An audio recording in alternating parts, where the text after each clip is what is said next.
आज हमारा टॉपिक है रिड्यूसिबिलिटी, लेकिन स्टूडेंट की कुछ क्यूरीज की वजह से मैं आज डिसाइडेबिलिटी को दोबारा एक्सप्लेन करूँगा। ठीक है, मेरी कोशिश होगी कि डिसाइडेबिलिटी को मैं एक सिंपल लॉजिक के साथ आपको समझा सकूँ। ठीक है, तो right now we need to understand what is decidable and undecidable. ठीक है, for example we have a problem to solve. तो अगर हमने कोई प्रॉब्लम है हमारे पास जिसको हमने सॉल्व करनी है, ठीक है, तो बाय द वे ये जो लॉजिक मैं अब प्रेजेंट कर रहा हूँ, ठीक है, ये एक कंप्लीट लॉजिक नहीं है, ये एक just to create an understanding between the difference between decidable and undecidable. ठीक है, मसलन मैं और भी काफ़ी फैक्टर हो सकते हैं, जैसे आपको यानी पूरी इन डेप्थ अंडरस्टैंडिंग होनी चाहिए ट्यूरिंग मशीन की। ठीक है, आपको पता होना चाहिए कि वेरीफाइबिलिटी क्या होती है, कंप्यूटेबिलिटी क्या होती है। ठीक है, और डिटर्मिनिस्टिक मशीन क्या है, नॉन डिटर्मिनिस्टिक मशीन क्या है, और इसी तरीके से एल्गोरिदम के हवाले से आपको थोड़ा सा नॉलेज हो। और फिर इसी तरीके से अगर आपको डिटर्मिनिस्टिक और नॉन डिटर्मिनिस्टिक दोनों एल्गोरिदम का पता हो तो आप उसको जो है ना यानी डिसाइडेबिलिटी और अनडिसाइडेबिलिटी को अच्छे तरीके से समझ सकते हैं। But any way I try कि आपको ये चीज़ पहले बेसिक लॉजिक से समझाई जाए और फिर आपको ये बताया जाए कि with respect to Turing machine यानी based on recursively enumerable language and recursive language, decidability और अनडिसाइडेबिलिटी में क्या डिफरेंस है। तो एट दिस स्टेज आपको पता है कि अगर कोई प्रॉब्लम आपको मिलती है तो वो प्रॉब्लम बेसिकली या तो दो चीज़ें हो सकती हैं, या वो सॉल्वेबल होगी, ठीक है, सॉल्वेबल होगी, ठीक है, या वो क्या होगी, अनसॉल्वेबल होगी। ठीक है,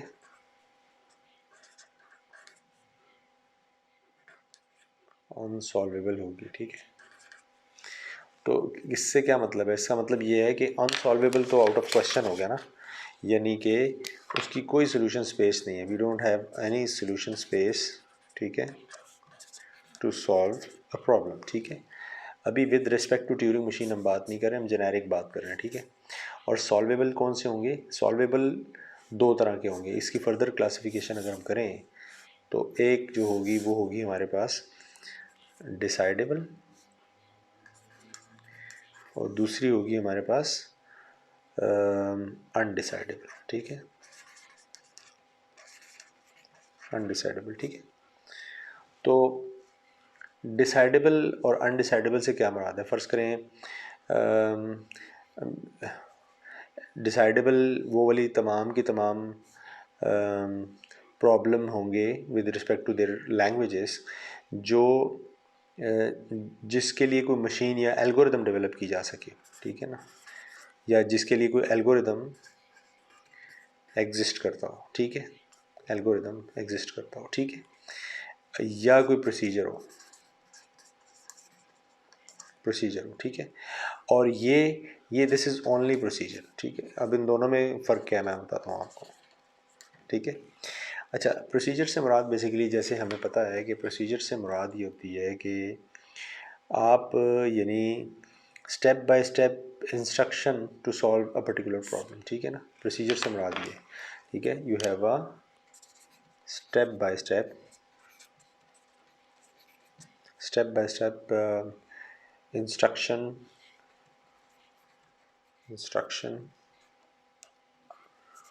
टू सॉल्व द प्रॉब्लम। ठीक है, ये है प्रोसीजर। ठीक है, लेकिन जब आपको ये पता हो कि यानी प्रोसीजर कन्वर्ट कैसे होता है एल्गोरिदम में, जब आपको ये पता हो कि यूजिंग दिस पर्टिकुलर प्रोसीजर, ठीक है, आप ये प्रेडिक्ट कर सकें कि कितना टाइम आपको रिक्वायर्ड होगा। ठीक है, यानी विद रिस्पेक्ट टू टाइम। ठीक है, यानी what is the approximate time to solve the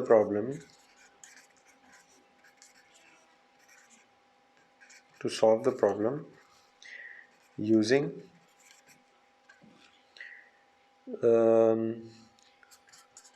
particular procedure। ठीक है, ठीक है। तो प्रोसीजर एल्गोरिदम में कन्वर्ट ही तब होता है, ठीक है, जब आप उसका अप्रॉक्सीमेट टाइम बता सकें, ठीक है। तो मिसाल के तौर पे जैसे आपको ये कहा जाए कि आप एक अरे है 10 एलिमेंट है उसके, ठीक है, और यहाँ पे ठीक है 10 एलिमेंट है उसके, 0 1 2 3 अप टू 9, ठीक है। आपने इसको सॉर्ट करना है, ठीक है। तो अगर आपको ये सॉर्ट करने के लिए कहा जाए तो आप कहेंगे कि येस आई कैन सॉर्ट, ठीक है। तो आप एक प्रोसीजर अप्लाई करेंगे, ठीक है। लेकिन जब आप प्रोसीजर अप्लाई करके उसको सॉर्ट करेंगे, फ़र्ज़ करें मैं इसको करता हूँ थ्रू बबल सॉर्ट, ठीक है। तो मुझे पता है कि बबल सॉर्ट की जो टाइम कम्प्लेक्सिटी है वो बिग ओ एन स्क्वायर होता है, ये एसिम्प्टोटिक नोटेशंस हैं, ठीक है। तो मैं ये कह सकता हूँ, ऑल्दो ये आई एम नॉट श्योर कि इतना टाइम लगेगा, लेकिन मैं ये प्रिडिक्ट कर सकता हूँ कि ये अरे को अगर आप बबल सॉर्ट से सॉर्ट करेंगे तो इसमें ये पर्टिकुलर एल्गोरिदम रहेगा। तो मैं ये कहूँगा ये डिसाइडेबल है, ठीक है। तो सबसे पहले तो हमने देखना है कि प्रॉब्लम सॉल्वेबल है या नहीं। अरे को आप सॉर्ट कर सकते हैं, यस कर सकते हैं, ठीक है। अगर ना कर सकते होते तो अनसॉल्वेबल था। अगर आप कर सकते हैं तो फिर आप ये देखें कि क्या ये डिसाइडेबल है या नहीं है। तो यस है, because you have approximate time to solve the problem, ठीक है। तो प्रोसीजर में तो सिर्फ इंस्ट्रक्शन सेट है, you don't know the time, ठीक है। तो अगर आप विद रिस्पेक्ट टू टाइम इसको देखें कि ये विद रिस्पेक्ट टू टाइम, या इन अदर वर्ड अगर ट्यूरिंग मशीन के अगर आप देखें तो आप कहेंगे कि यार अगर किसी प्रॉब्लम के सोल्यूशन के लिए आपके पास टोटल ट्यूरिंग मशीन है, ठीक है। आपको पता है ट्यूरिंग मशीन क्या है basically, when it takes input P1 P2, ठीक है, P1 P2, ठीक है, and it it basically check the string based on some language, ठीक है। it produces output either accept or reject, ठीक है। रिजेक्ट तो हम ये कहेंगे ये आपके पास टोटल ट्यूरिंग मशीन है, ठीक है। यानी एक्सेप्ट होके हार्ट हो जाए और फिर रिजेक्ट होके हार्ट हो जाए, ठीक है। तो ये है बेसिकली डिसाइडेबिलिटी एंड अनडिसाइडेबिलिटी, ठीक है। अब हम देखते हैं कि डिसाइडेबिलिटी और अनडिसाइडेबिलिटी को with respect to Turing machine और रिकर्सिवली इन्यूमरेबल लैंग्वेज और नॉन रिकर्सिवली इन्यूमरेबल लैंग्वेज, ठीक है। तो उसके हवाले से हम देखते हैं। तो डिसाइडेबिलिटी और अनडिसाइडेबिलिटी को समझने के लिए हमें दो लैंग्वेजेस को समझना ज़रूरी है। नंबर वन ये है कि रिकर्सिवली इन्यूमरेबल लैंग्वेज कौन से होते हैं और रिकर्सिव लैंग्वेजेस कौन सी होती हैं, ठीक है। तो according to the definition, a language L is said to be recursive if there exists a Turing machine which will accept all the string in L and reject all the string which are not in L, ठीक है। यानी वो क्या करेंगे, या वो ऐसी language, ठीक है, वो रिकर्सिव लैंग्वेज कहलाएगी, ठीक है, अगर ट्यूरिंग मशीन जो है वो या एक्सेप्ट करे, ठीक है, और हाल्ट हो जाए, और रिजेक्ट करे या रिजेक्ट करे और हाल्ट हो जाए, ठीक है। यानी आपके पास इनपुट P और Q इनपुट है, ठीक है, एक ट्यूरिंग मशीन है, ठीक है। तो वो लाजमी हाल्ट होगी, या वो एक्सेप्ट करेगा या वो रिजेक्ट करेगी, ठीक है। Accept and halt, reject and halt, ठीक है। In that case will say that this is basically recursive language, ठीक है। तो दूसरी क्या है देखें, the Turing machine will halt every time, ये शर्त है इसकी। यानी रिकर्सिव लैंग्वेज के लिए ट्यूरिंग मशीन को हाल्ट होना ज़रूरी है, ठीक है। या वो क्या करेगी, आंसर कुछ ना कुछ प्रोड्यूस करेगी, एक्सेप्ट और रिजेक्ट, ठीक है। ये है आपका रिकर्सिव लैंग्वेज, ठीक है। रिकर्सिवली इन्यूमरेबल लैंग्वेज कौन सी है, the language L is said to be recursively enumerable language if there exists a Turing machine which will accept and therefore halt and all the input string which are in L, ठीक है। पहली condition तो वही है almost, ठीक है। यानी तमाम के तमाम जो स्ट्रिंग है वो एक्सेप्ट करेगी और हॉल्ट करेगी, ठीक है, बट मे और may not halt for all the input string which are not in L, ठीक है, जो एल का पार्ट नहीं है, उस लैंग्वेज का पार्ट नहीं है, उसके लिए ज़रूरी नहीं है कि वो हॉल्ट करेगी, ठीक है। तो इन दैट केस क्या बनता है, इस दैट केस वी कैन से कि मैं यहाँ बना लेता हूँ, ठीक है। इन दैट केस अगर आपके पास एक इनपुट आ रही है P1 और P2 और Q कह लें, ठीक है, इट्स ए ट्यूरिंग मशीन, ठीक है। याद रहे कि यहाँ पे टोटल ट्यूरिंग मशीन यूज़ नहीं होगी, because there is a difference between Turing machine and total Turing machine, because the total Turing machine will produce output anyways, ठीक है। तो Turing machine it will accept and halt, ठीक है, it may और may not accept, मे और may not halt, ठीक है, आपको नहीं पता, ठीक है, because it's apply a procedure. No, it could be may be in some loop, ठीक है, ये लूप में भी जा सकती है, ठीक है, और ये यानी हॉल्ट होगी भी और नहीं भी हॉल्ट होगी, ठीक है। तो इस तरह की लैंग्वेज को हम करेंगे रिकर्सिवली इन्यूमरेबल लैंग्वेज, ठीक है।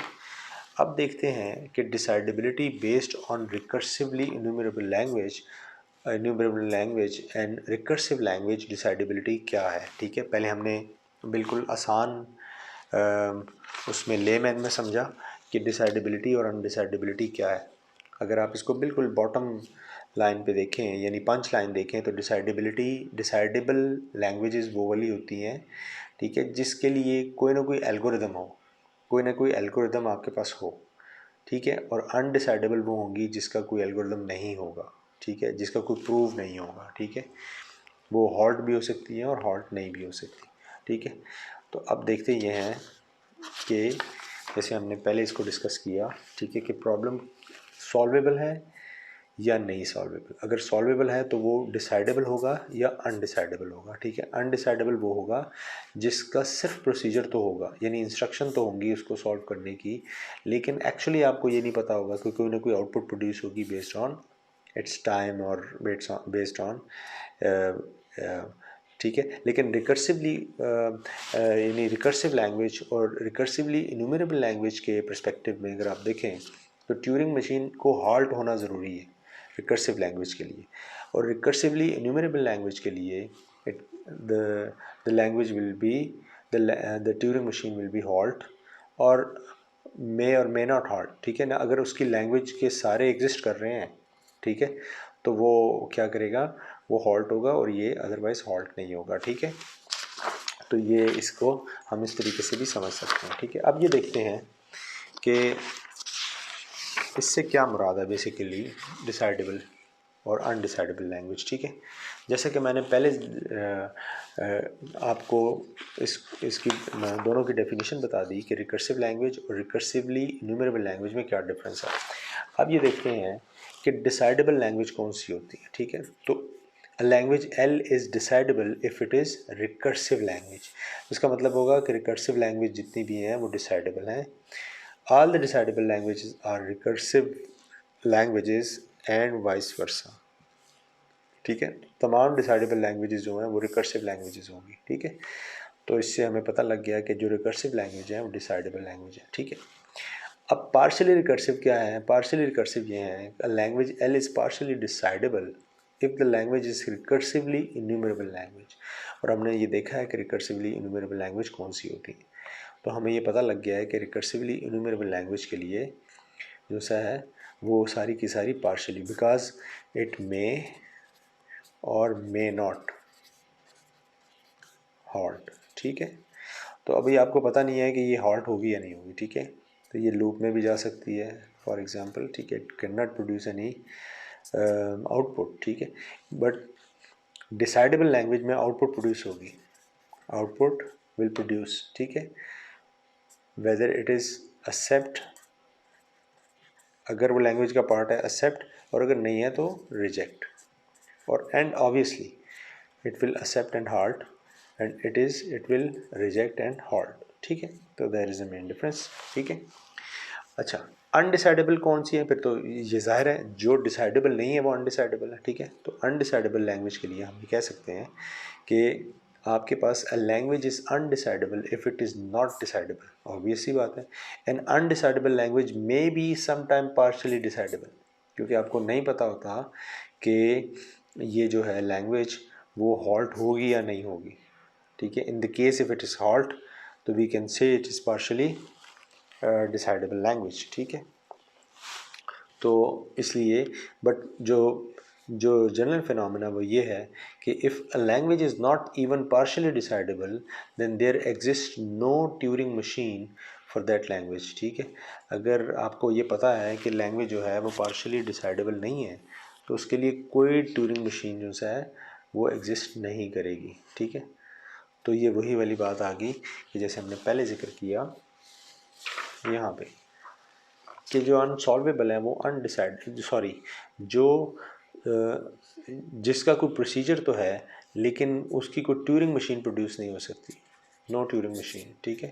तो उसको हम कहेंगे अनडिसाइडेबल, ठीक है।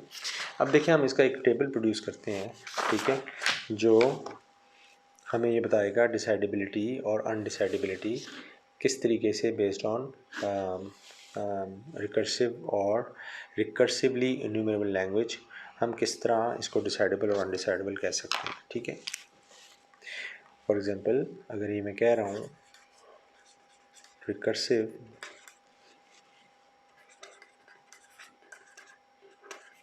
रिकर्सिव लैंग्वेज कौन सी है? रिकर्सिव लैंग्वेज वो है जिसकी ट्यूरिंग मशीन जो है वो क्या होगी, विल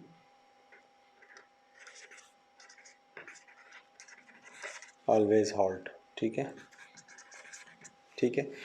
तो फिर रिकर्सिवली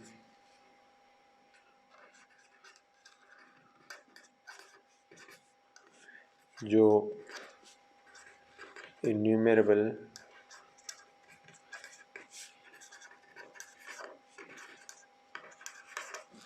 जो रिकर्सिवली इन्यूमरेबल लैंग्वेज है वो कौन सी होगी? The Turing machine will sometime the Turing machine the Turing machine will sometime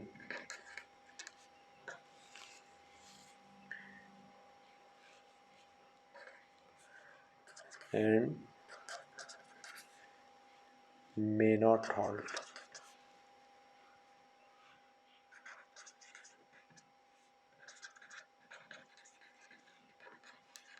ठीक है। तो ये तो पहली चीज़ आ गई, ये दूसरी जो हमने अभी डिस्कस की। और तीसरी क्या है कि डिसाइडेबल कौन सी होगी? डिसाइडेबल कौन सी होंगी? जो रिकर्सिव होंगी, ठीक है, रिकर्सिव लैंग्वेज, ठीक है। और पार्शियली डिसाइडेबल कौन सी होगी?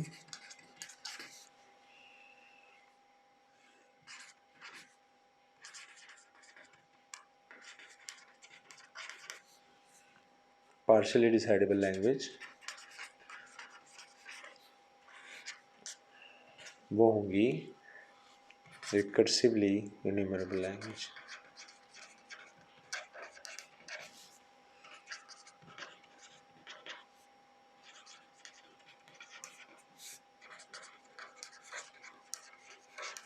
ठीक है।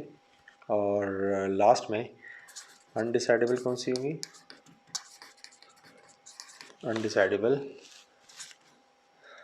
No Turing machine for the language,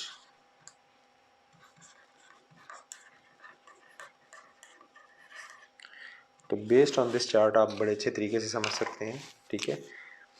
ये था हमारा थर्ड एंट्री, ये फोर्थ है, ठीक है। तो based on this table you can see के based on this table you can see कि कौन सी डिसाइडेबल और अनडिसाइडेबिलिटी में बेसिकली क्या डिफरेंस है, ठीक है।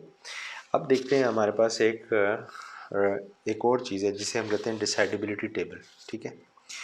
तो डिसाइडेबिलिटी टेबल में हम कुछ एग्जांपल देखते हैं और ये देखते हैं कि ये डिसाइडेबल है या नहीं, और बल्कि कुछ प्रॉब्लम्स देखते हैं और ये देखते हैं कि प्रॉब्लम डिसाइडेबल है या नहीं है, ठीक है।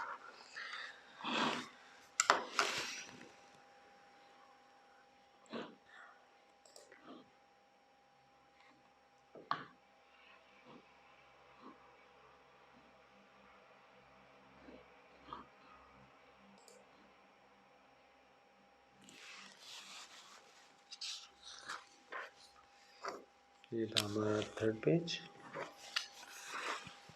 अब देखते हैं कि based on table let's see कि कौन से डिसाइडेबल हैं या नहीं, ठीक है। अब देखें, ये एक छोटा सा टेबल मैंने बनाया है, ठीक है, उसमें देख लेते हैं, ठीक है। We have page 4, this is page 4, ठीक है। अब देखें, ये जो लैंग्वेज है, इस टेबल के अंदर दो चीज़ें आपको बड़े क्लियरली नज़र आ रही हैं। ये एक्चुअली क्या है, दीज आर द प्रॉब्लम्स, ये प्रॉब्लम्स हैं, ठीक है, जो हमने इस कॉलम में लिखे हैं। और ये जो कॉलम है ये डिफरेंट लैंग्वेजेस हैं। फर्स्ट करें, ये रेगुलर लैंग्वेज है, ये हमारे पास डिटर्मिनिस्टिक कॉन्टेक्स्ट फ्री लैंग्वेज है, ये कॉन्टेक्स्ट फ्री लैंग्वेज है, और ये हमारे पास जो है CSL है, ठीक है, केस सेंसिटिव लैंग्वेज है, और ये हमारे पास जो है रिकर्सिव लैंग्वेज है, और ये रिकर्सिवली इन्यूमरेबल लैंग्वेज है, ठीक है। तो ये बेसिकली क्या डिसाइड कर, ये क्या कह रही है, ये कह रही है कि ये स्ट्रिंग जो है इसे कहते हैं मेंबरशिप प्रॉब्लम। ये स्ट्रिंग जो है, W स्ट्रिंग जो है, is it the part of this language और नॉट, ठीक है। तो अगर आप इस प्रॉब्लम को देखें तो रेगुलर लैंग्वेज के अंदर आपने FA पढ़ा हुआ था, ठीक है। तो FA के थ्रू आप ये कह सकते थे कि ये W यानी ये स्ट्रिंग जो है इस लैंग्वेज का पार्ट है या नहीं, तो ये डिसाइडेबल है फॉर रेगुलर एक्सप्रेशन। इसी तरह डिटर्मिनिस्टिक फाइनाइट ऑटोमेटा के कॉन्टेक्स्ट फ्री लैंग्वेज के अंदर ये डिसाइडेबल है। इसी तरह जो कॉन्टेक्स्ट फ्री लैंग्वेज है उसके अंदर भी डिसाइडेबल है, जैसे आपने पढ़ा था CY के एल्गोरिदम पढ़े हुए हैं, ठीक है। इसी तरीके से जो केस सेंसिटिव है इसमें भी ये डिसाइडेबल है। इसी तरीके से रिकर्सिव लैंग्वेज के अंदर भी डिसाइडेबल है, जैसे अभी हमने देखा कि ट्यूरिंग मशीन की जो मिसाल देखी थी हमने, ठीक है, वो हमने यहाँ पे देखी कि ट्यूरिंग मशीन में जो मेंबरशिप है, यानी ये जो स्ट्रिंग पर्टिकुलर स्ट्रिंग है वो इस लैंग्वेज का पार्ट है या नहीं, तो वो रिकर्सिव लैंग्वेज जो है वो डिसाइडेबल है। तो इसलिए ट्यूरिंग मशीन के थ्रू रिकर्सिव लैंग्वेज चूँकि डिसाइडेबल है तो इसलिए इधर हम इसको टिक करेंगे। जो रिकर्सिवली इन्यूमरेबल लैंग्वेज है वो डिसाइडेबल नहीं है, ठीक है। इसी तरीके से एक प्रॉब्लम है, इसे कहते हैं इनफाइनाइटनेस प्रॉब्लम, ठीक है। यानी कोई लैंग्वेज जो है फाइनाइट है या इनफाइनाइट है, ठीक है। तो रेगुलर एक्सप्रेशन के लिए वो डिसाइडेबल है, ठीक है। डिटर्मिनिस्टिक कॉन्टेक्स्ट फ्री लैंग्वेज के लिए भी डिसाइडेबल है, और आपकी कॉन्टेक्स्ट फ्री लैंग्वेज के लिए भी डिसाइडेबल है, और बाकी तमाम के लिए जो है वो अनडिसाइडेबल है। इसीलिए इसी तरीके से एक एम्प्टीनेस का प्रॉब्लम होता है, ठीक है, इसे कहते हैं एम्प्टीनेस, ठीक है, कि ये लैंग्वेज एम्प्टी है या नहीं है, ठीक है। तो उसके लिए भी ये डिसाइडेबल है, ये भी डिसाइडेबल है, और ये भी डिसाइडेबल है, ये दोनों तीनों अनडिसाइडेबल है। इसी तरीके से अगर दोनों लैंग्वेज जो हैं, ठीक है, वो इक्वलिटी की बात आती है तो दोनों लैंग्वेज एक ही तरह की होनी चाहिए, ठीक है। यानी अगर ये रेगुलर लैंग्वेज है तो ये भी रेगुलर लैंग्वेज है, ठीक है। तो इसको हम कह सकते हैं कि इक्वलिटी प्रॉब्लम, ठीक है। तो क्या ये जो है डिसाइडेबल है, ठीक है, for regular expression? Yes, it is decidable. It is decidable for deterministic context free language, but it is not decidable for context free language. Deterministic context free language के लिए तो है, लेकिन non deterministic context free language के लिए नहीं, और बाकियों के लिए भी नहीं है। इसी तरीके से आपके पास इक्वलिटी के बाद L इज़ एम्बिगुअस, अगर आप चेक कर रहे हैं कि लैंग्वेज जो है वो एम्बिगुअस है या नहीं है, तो इसके लिए भी ये आपके पास जो, अभी मैं इसकी डिटेल नहीं बता रहा क्योंकि कुछ डिटेल तो आपको पता ही है, ठीक है, क्योंकि आपने डिटर्मिनिस्टिक कॉन्टेक्स्ट फ्री लैंग्वेज और कॉन्टेक्स्ट फ्री लैंग्वेज और ये रेगुलर ग्रामर पे ठीक ठाक टाइम लगाया है, तो इसलिए इन चीज़ों का आपको अच्छी तरह अंदाज़ा है और आपको पता है कि कौन कौन से मेथड्स इसके अंदर अप्लाई हो सकते हैं, ठीक है। तो बाकी this is also decidable, this is not decidable, these are not decidable, ठीक है। इसी तरह ये जो प्रॉब्लम है ये है बेसिकली इसे कहते हैं कंप्लीटनेस, यानी आपकी लैंग्वेज जो है वो सारी की सारी लैंग्वेज जो equal to your complete language है, कंप्लीट लैंग्वेज है, यानी जो भी लैंग्वेज के अंदर आपके सारे स्ट्रिंग है वो लैंग्वेज का पार्ट है। तो इसमें ये भी डिसाइडेबल है, ये भी डिसाइडेबल है और ये डिसाइडेबल नहीं है, ठीक है। इसी तरीके से there are some more problems, ठीक है। एक प्रॉब्लम है आपका कि दिस इज, इसको मैं थोड़ा सा यहाँ पे लिखता हूँ, ठीक है। We have some more problems कि रेगुलर एक्सप्रेशन में अगर दो लैंग्वेज एक ही तरह की हों तो अगर उन दोनों का हम मैं इंटरसेक्शन लूँ तो क्या वो यानी एम्प्टी सेट आता है या नहीं, ठीक है। तो इसमें भी ये डिसाइडेबल है और बाकी अगर ये टेबल मैं इस तरह बना लूँ तो बाकी सारे के सारे अनडिसाइडेबल है, ठीक है, because we don't have any algorithm and proof, ठीक है। और इसी तरीके से ये सबसेट का प्रॉब्लम है, ठीक है। तो सबसेट में भी ये डिसाइडेबल है और बाकी सारे अनडिसाइडेबल हैं, ठीक है। तो ये है डिसाइडेबिलिटी और अनडिसाइडेबिलिटी विद डिफरेंट प्रॉब्लम्स, ठीक है। तो इसको भी हमने डिस्कस कर लिया। अब एक और चीज़ है कि हम डिसाइडेबिलिटी और अनडिसाइडेबिलिटी को एक और पर्सपेक्टिव में देखते हैं, ठीक है। तो चूँकि हमें पता है कि थोड़ा सा कंफ्यूजिंग टॉपिक है तो हम इसको थोड़ा सा मज़ीद डिटेल के साथ देख रहे हैं, ठीक है। फ़र्ज़ करें हमारे पास अब हम कहते हैं a property P of strings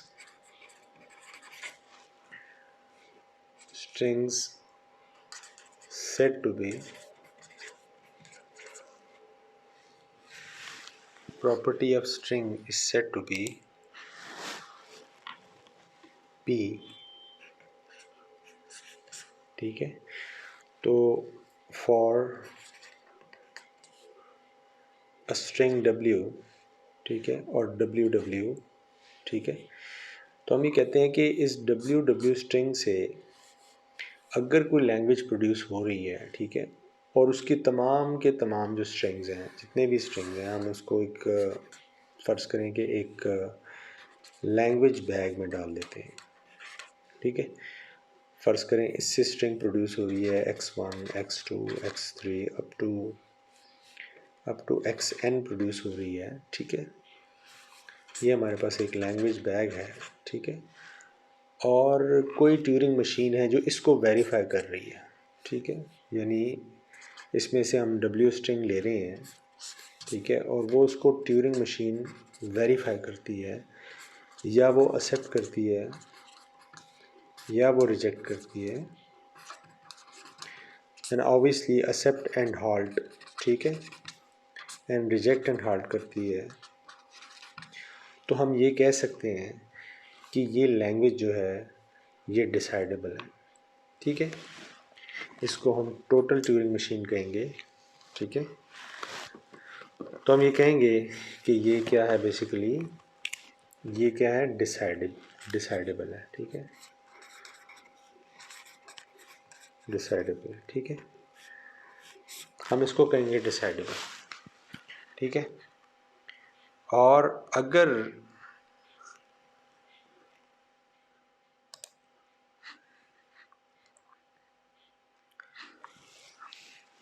कोई लैंग्वेज है, फॉर एग्जांपल लैंग्वेज, ठीक है, a property of P is string set to be P for language ANBN, ये प्रॉपर्टी है, ठीक है।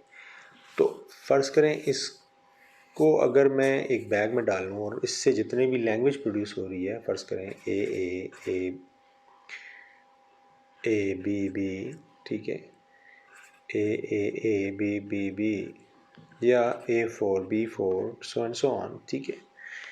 और उसके लिए अगर कोई भी इसमें से मैं स्ट्रिंग लूँ और उसके लिए एक ट्यूरिंग मशीन डेवलप करूँ, ठीक है, और वो ट्यूरिंग मशीन क्या करे, एक्सेप्ट करे और हाल्ट हो जाए, या वो क्या करे, रिजेक्ट करे और हाल्ट हो जाए, या अब रिजेक्ट ना करे, किसी लूप में चला जाए, ठीक है। तो मैं ऐसे कहूँगा कि ये क्या है, ये है सेमी डिसाइडेबल लैंग्वेज, ठीक है। यानी हमने सेमी डिसाइडेबल किसको कहा था अभी कुछ देर पहले, हमने कहा था रिकर्सिवली इन्यूमरेबल लैंग्वेज को हमने कहा था, और डिसाइडेबल हमने कहा था रिकर्सिव लैंग्वेज को, ठीक है। ये रिकर्सिव है, रिकर्सिवली इन्यूमरेबल लैंग्वेज, ठीक है। अभी जो हमने टेबल बनाया अकॉर्डिंग टू दैट, तो इस तरह की जो चीज़ डेवलप होगी ट्यूरिंग मशीन से, ठीक है, वो क्या होगी, वो रिकर्सिवली इन्यूमरेबल लैंग्वेज होगी, ठीक है। अच्छा, तीसरी चीज़ जो है, जो हमने अभी एग्जांपल में देखी, वो ये कि जो क्या है अनडिसाइडेबल। तो अनडिसाइडेबल कौन सी होगी, जिसकी कोई ट्यूरिंग मशीन डेवलप ही नहीं हो सकती, यानी कोई लैंग्वेज जो है वो ट्यूरिंग मशीन डेवलप ही नहीं कर रही। No Turing machine exist for a language, ठीक है, वो अनडिसाइडेबल है, ठीक। तो ये हमारी समरी है बेसिक, जो हमने अभी तक इसको देखा है और इंशाल्लाह अंडरस्टैंड किया। अभी देखिए नेक्स्ट वीडियो में मैं आपको बताऊंगा कि यूनिवर्सल ट्यूरिंग मशीन क्या है और उसकी क्या प्रॉपर्टीज़ हैं, और उसके बाद हाल्टिंग प्रॉब्लम्स, ठीक है। देयर फ्यू एग्जांपल्स जो हमने अभी नेक्स्ट की हैं, वो है acceptance problem for DFA and CFGs, and इसी तरह emptiness problem for DFA and CFGs, and equivalence problem for DFA and CFGs, ठीक है।